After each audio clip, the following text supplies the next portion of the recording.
Entonces, primero que nada, tenemos que conocer cuál es la importancia, ¿no?, que se tiene respecto a, en este caso, lo que se refiere a la legislación ambiental, ¿no? Pero sobre todo en el contexto actual que tenemos. Entonces, esto es debido a que lo que nosotros decidamos en estos tiempos es lo que ayuda a que en un futuro podamos prevenir situaciones que no nos compliquen, ¿no? Las situaciones en cuanto a los factores ambientales que tenemos, ¿no?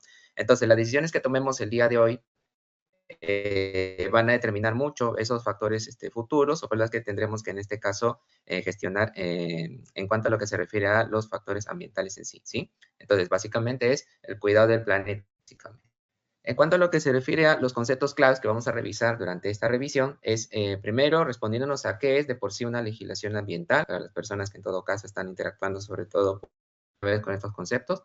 Luego es lo que incluye de algún modo no solamente sea pensando en el ahora, sino también pensando en las generaciones futuras que puedan venir, ¿sí? Y acá, si bien es cierto, la consigna principal va a ser que no puedes evitar todas las situaciones, pero lo que sí podemos realizar siempre son actividades para mitigarlas, ¿no? De tal manera que así podamos, aún estamos, ¿no? Entonces, o lo que hubieran hecho en el pasado, si continuaban con las mismas formas de gestionar, entonces se hubiera producido algunos factores irreversibles en nuestra misma naturaleza, ¿sí? Y la idea es justamente con el tiempo y con el aprendizaje que hemos estado teniendo durante este tiempo, pues buscar a que esas formas irreversibles pues no se generen, ¿no? Bien, en cuanto a lo que incluye la legislación ambiental, primero hay que tener en cuenta que existen lo que son reglas para el uso de recursos naturales, también está lo que son las normas de contaminación, la regulación propiamente de los residuos, la protección de la biodiversidad, es decir, los animales, los sistemas que nosotros tenemos, y también tenemos lo que es la evaluación propiamente del impacto ambiental, ¿no? Bueno, en cuanto a las evaluaciones, tenemos lo que se refiere a un análisis que pueden realizarse a través de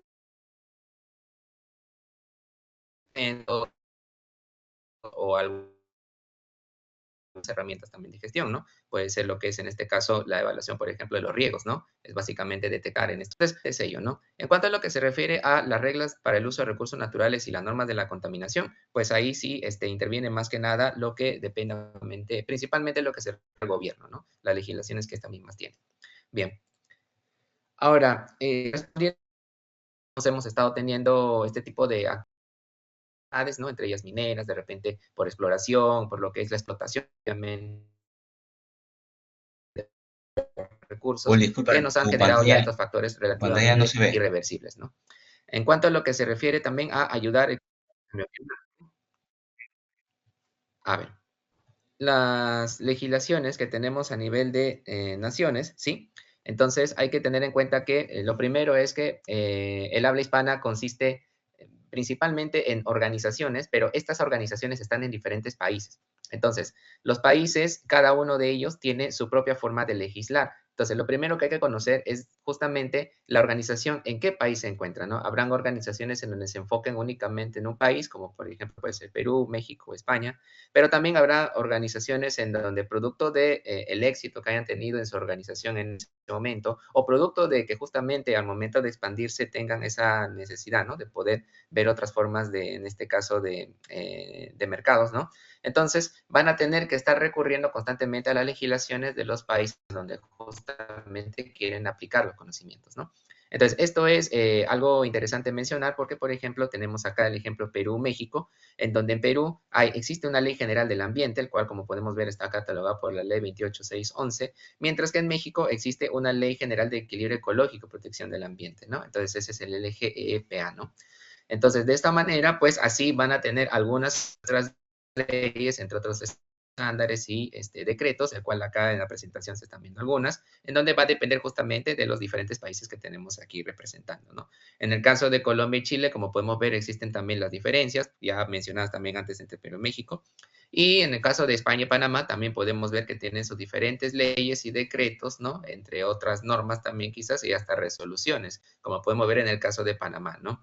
En cada una de ellas, la legislación está en cuanto a lo que en su momento, como contexto de gobierno, por supuesto, hubo priorizaciones y también conforme fue pasando el tiempo, pues las prioridades de uno no fueron las mismas de las otras, ¿no? Entonces, por eso es que nosotros podemos ver que existen estas variantes en cuanto a las leyes, decretos entre país y país, ¿no? Entonces, esto es lo que tenemos que llevarnos, ¿no? Principalmente el conocer de que la organización que desea expandirse o en donde desea es importante que sepa la legislación, en este caso, que tiene en la determinada nación donde desea justamente expandirse, ¿no? Como tal. Bien, luego de ello, lo que ahora es específicamente el propósito de la sesión en el presente webinar, es las claves para justamente la legislación ambiental para las organizaciones de habla hispana.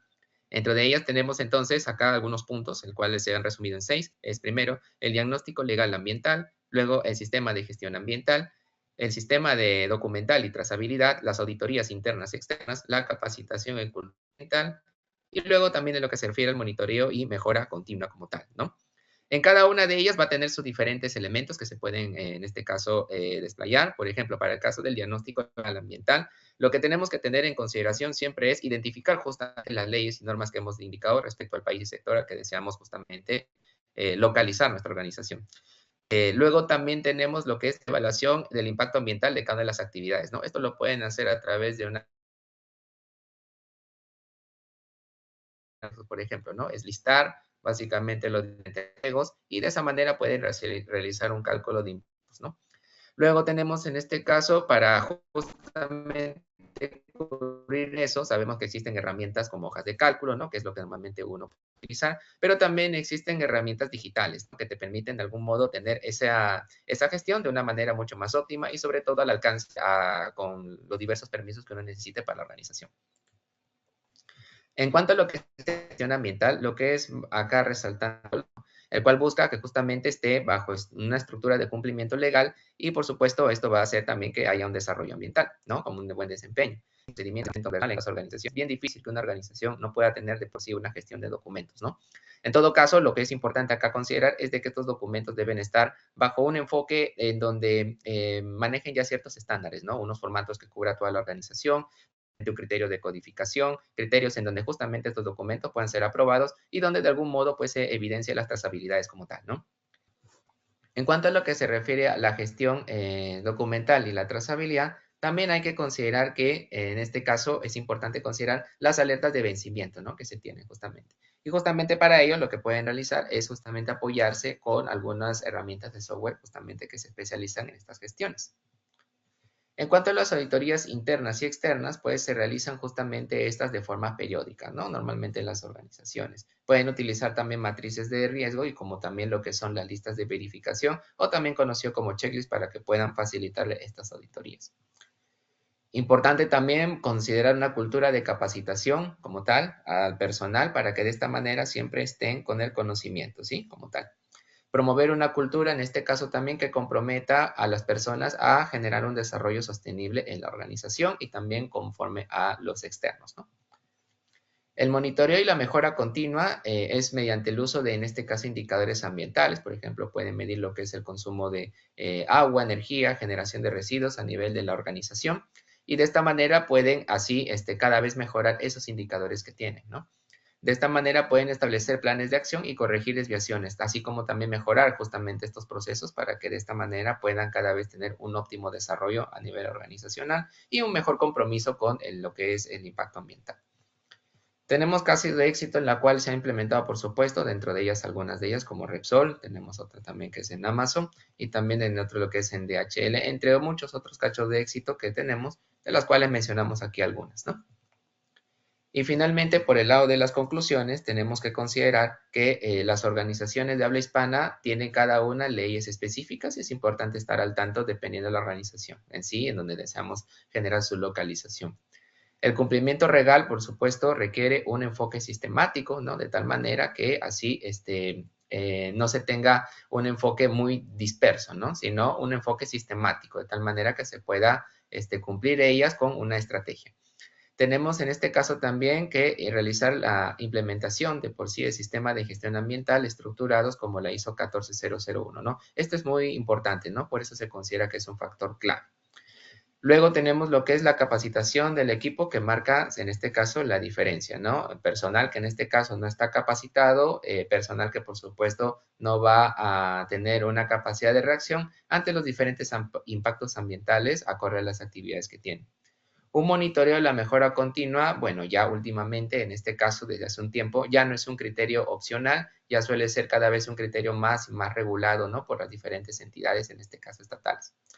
Y también, por supuesto, en este caso hay que considerar ya más que nada como un criterio final que cumplir no solamente es cuestión de hacerlo por un tema legal, sino también es un propio tema ético y estratégico porque al final de cuentas, ¿qué es mejor que cuidar el planeta en donde vivimos, ¿no? Y de esta manera dejar a las futuras generaciones un buen lugar en donde también puedan desarrollarse. Es un tema ya de compromiso de cada uno de nosotros y esto fomentarlo en las organizaciones. Bueno, entonces eso de ahí es respecto al tema. En cuanto a lo que se refiere a nuestras redes, nos pueden seguir en SG Innova Group. Tenemos aquí nuestros diferentes canales. Y bueno, eso sería todo por la presentación.